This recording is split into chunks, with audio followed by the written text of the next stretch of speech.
आदिनाथ प्रभु तुमको नमन। मरुदेवी के हो तुम नंदन आदिनाथ भगवान। नाभिराय सुत तुमको वंदन आया जन्म कल्याण।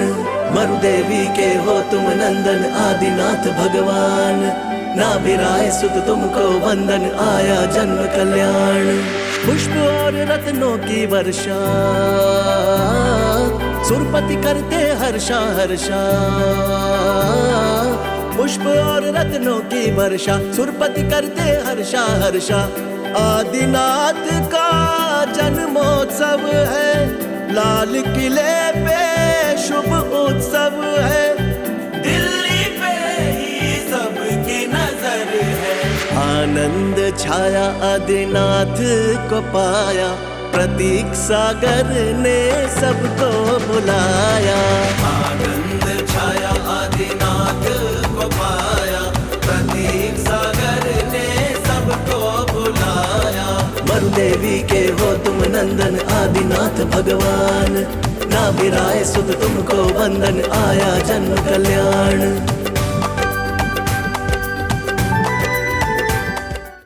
परिणाम और परिणमन दो शब्द आपने सुने होंगे।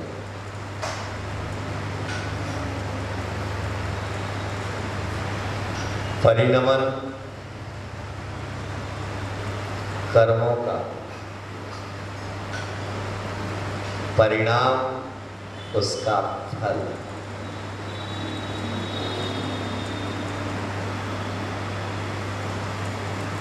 क्योंकि जैसा परिणमन वैसा परिणाम।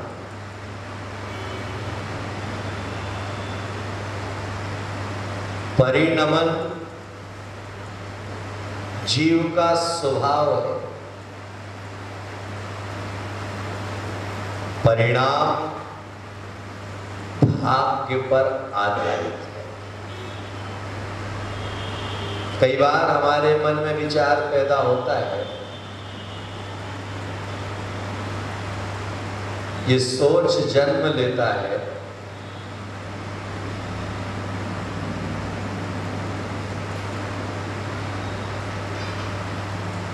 कि हम बहुत संपन्न हैं, जिनके पास में अंदर अच्छा रूप होता है वह सोचते हैं कि मेरे से अधिक सुंदर इस दुनिया में कोई नहीं। जिनकी प्रतिष्ठा बढ़ जाती है वह सोचते हैं कि हमारे जीवन में हमारे पास में सब कुछ है, लोग हमें बहुत पहचानते हैं। तो आचार्य कहते हैं कि जिस समय तुम्हें अपनी संपत्ति पर अहंकार पैदा हो, उस समय जो है चक्रवर्ती के वैभव को याद करो। किसे? क्योंकि जब चक्रवर्ती के वैभव को याद करोगे तो उनके वैभव के सामने तुम्हारा वैभव कुछ दिखाई नहीं देगा। जब तुम्हारे मन में भाव पैदा हो कि मेरे मैं बहुत महान हूं, मेरे से महान पूजनी, मेरे से महान व्यक्ति इस दुनिया में दूसरा कोई नहीं है, तो उस समय जो है अरिहंत भगवान को याद करो। और जिस समय तुम्हें लगे कि तुम्हारा रूप बहुत सुंदर है, वह अपने सुंदर रूप पर जब अहंकार तुम्हारे मन में पैदा हो तो उस समय जो है कामदेव को याद करो। तो जब हम कामदेव को याद करेंगे तो कामदेव से सुंदर रूप इस दुनिया में दूसरे किसी का नहीं। सबसे ज्यादा पूजनीय और मंगलमय इस दुनिया में भगवान के अलावा कोई दूसरा नहीं, और चक्रवर्ती से अधिक वैभव इस दुनिया में किसी के पास नहीं। क्योंकि जब चक्रवर्ती से अधिक एक चक्रवर्ती,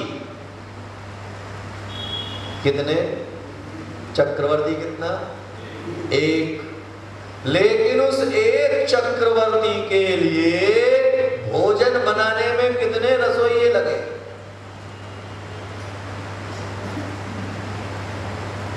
पड़ा है 360।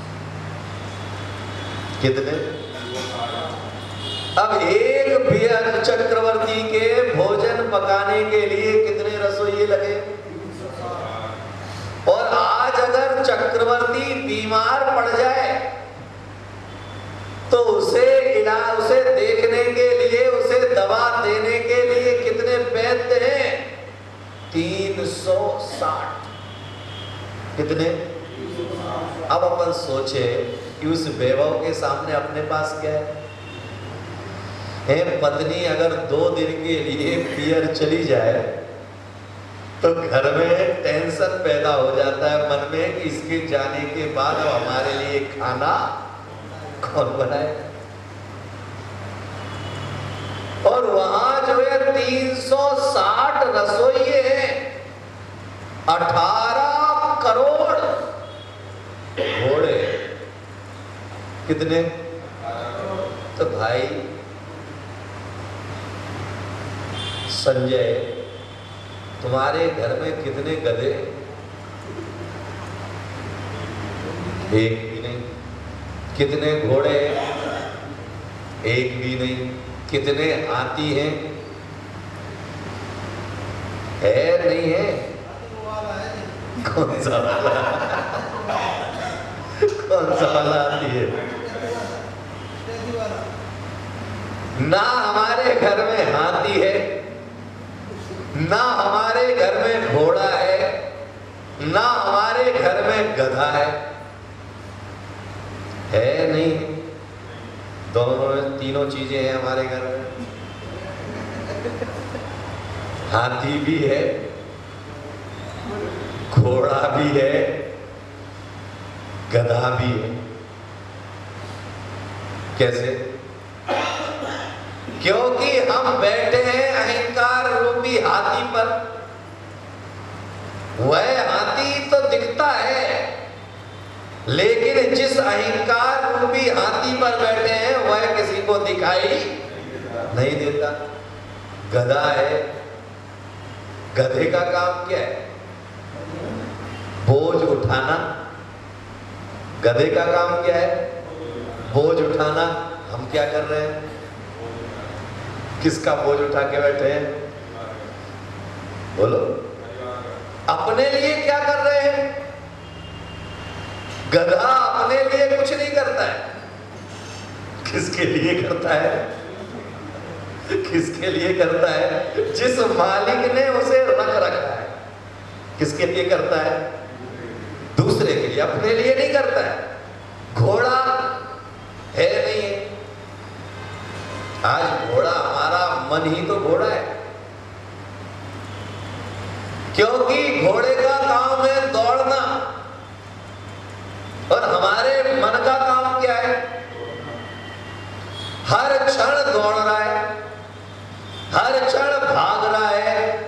अब जिस समय जो है अगर कोई जो है अहंकार का हाथी तो हमारा तैयार है, उस अहंकार के हाथी पर अगर कोई सौधर्म इंद्र बन करके भगवान को लेकर के बैठ जाता है तो हमारा वह अहंकार का हाथी एक पूज्यता की तरफ ले जाने का कारण बन जाता है।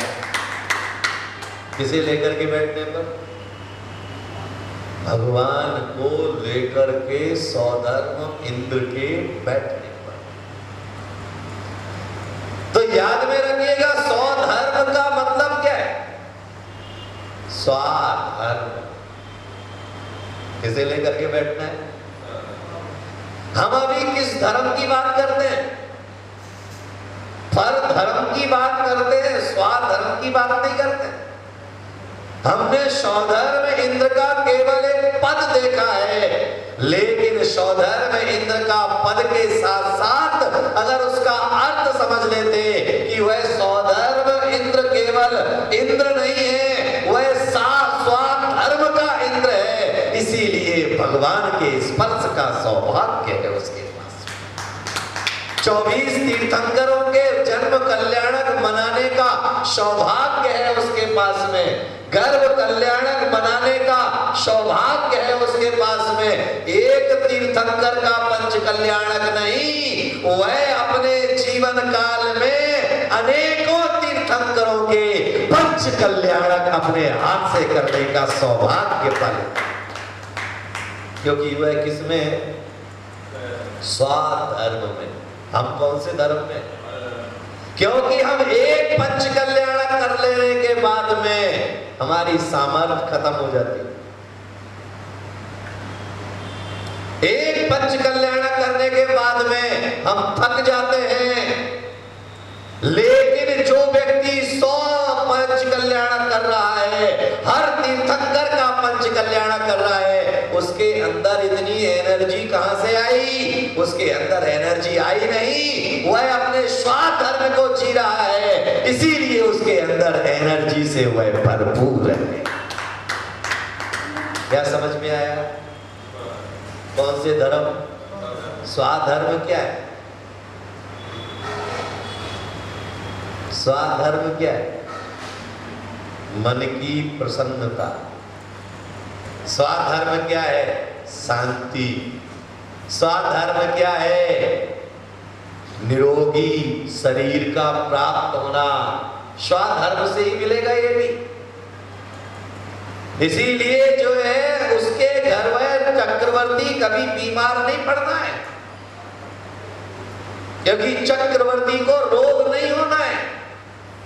लेकिन रोग ना होने के बावजूद भी उसकी सेवा करने के लिए 360 वैद्य खड़े। चक्रवर्ती बीमार क्यों नहीं होगा?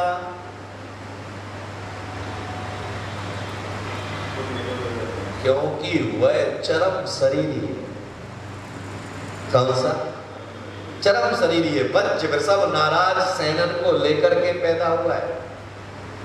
जब वह वज्र वृषभ नाराज सेनन को लेकर के पैदा हुआ है, समचतुरस संस्थान लेकर के पैदा हुआ है, सारी अनुकूलताओं को लेकर के पैदा हुआ है। अब सारी अनुकूलताओं को लेकर के पैदा होने के बाद भी उसके पुण्य से इतने सारे लोग लगे हुए हैं और हम पुण्य कमाते रहते हैं, लेकिन फिर भी हमारी परेशानियों का अंत क्यों नहीं हो रहा? प्रभात क्यों नहीं हो रहा? क्योंकि हम जो है, जो भी शुभ आता है उस शुभ का उपयोग हम दुख में करते हैं। जो कुछ भी हमें प्राप्त होता है शुभ से, उसका उपयोग हम अशुभ में करते हैं। आज रूप का उपयोग हम किस में कर रहे हैं? शुभ में या अशुभ में? इन आंखों का उपयोग हम किस में कर रहे हैं? शुभ में या अशुभ में? अपने धन का उपयोग जो है शुभ में ज्यादा हो रहा है या अशुभ में हो रहा है? हमारे मन का उपयोग शुभ में ज्यादा हो रहा है या अशुभ में ज्यादा हो रहा है? याद में रखिएगा, आंखों का उपयोग अगर हमने शुभ में किया तो शुभ में आंखें का उपयोग करने के बाद में अगली बार जो तुम्हें नेत्र मिलेंगे, वह नेत्र की उपमा फिर किसी हिरण से नहीं दी जाएगी। फिर अगर अगली बार तुम्हें नेत्र मिलेंगे, अगर सही उपयोग किया तो फिर तुम्हारे नेत्रों की उपमा जो है कमल से दी जाएगी। किससे? आज अगर किसी के सुंदर नेत्र हो तो क्या कहते हैं उसे? मृग नयनी। क्या कहते हैं? मृग नयनी। किसी की चाल अच्छी हो तो क्या कहते हैं? हिरणी जैसी चाल। किसकी जैसी? यानी इंसान की उपमा किससे? जानवर से। तुम्हारे आंखों फांकी की उपमा किससे दी गई? भैया क्या कर रहा है? गधा मजूरी। किससे उपमा? किससे उपमा? जानवर से। लेकिन तीर्थंकर के अंगोपांग की उपमा किससे? आज उनके चरणों की उपमा किससे दी जाती है? आज आप कोई पुस्तक लेंगे तो पुस्तक लेने के बाद आप किसी को, मेरे को अगर देंगे तो सामने वाले व्यक्ति देते समय तुम्हारे मन में क्या भाव पैदा होगा? आज अगर मान लो कोई अनाउंस करने के लिए खड़ा होगा और वह शास्त्र देना है उसे, तो क्या कहेगा वो? किसके? मुनिराज के कर कमलों में। क्या कहा जाएगा? मुनिराज के कर कमल में। अब जो है, अब जब हम मुनिराज के पैर धोते हैं तो क्या कहते हैं? क्या करो? पाद, चरण कमलों का पाद प्रक्षालन। ये नहीं कहते पैर धो, क्या बोलते? चरण कमलों का पाद प्रक्षालन करो, क्योंकि वह चरण जो है, अब जो है कमल का उपमा दे दी गई। अब वह चरणों की उपमा किसी जानवर से नहीं, हाथों की उपमा जो है किसी जानवर से नहीं। जब किसी के तीर्थंकर के नेत्र सुंदर होते हैं तो नेत्र सुंदर को जो है उपमा हिरण की नहीं दी जाती है। अरे भाई, भगवान के नयन कमल कितने सुंदर है। क्या कहा गया? नयन कमल। क्या कह दिया? क्योंकि उन्होंने अपनी आंखों का दुरुपयोग नहीं किया, इसलिए उनके नयन क्या बन गए? कमल। उन्होंने अपने हाथों का दुरुपयोग नहीं किया, इसलिए उनके हाथ क्या बन गए? कर कमल। उन्होंने अपने हृदय का दुरुपयोग नहीं किया, इसलिए उनका हृदय क्या बन गया? हृदय कमल। उनके मुख ने उन्होंने सुंदर रूप प्राप्त होने के बाद में अहंकार नहीं किया, इसलिए उनका चेहरा केवल चेहरा नहीं रह गया, उनका चेहरा बन गया मुख कमल।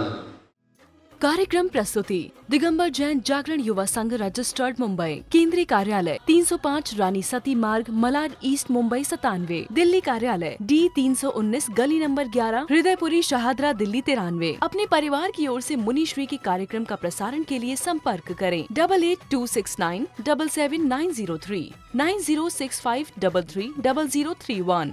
बैंक विवरण: सेंट्रल बैंक ऑफ इंडिया, खाता संख्या 3424988837। IFSC capital CB, small I, capital N 0280454।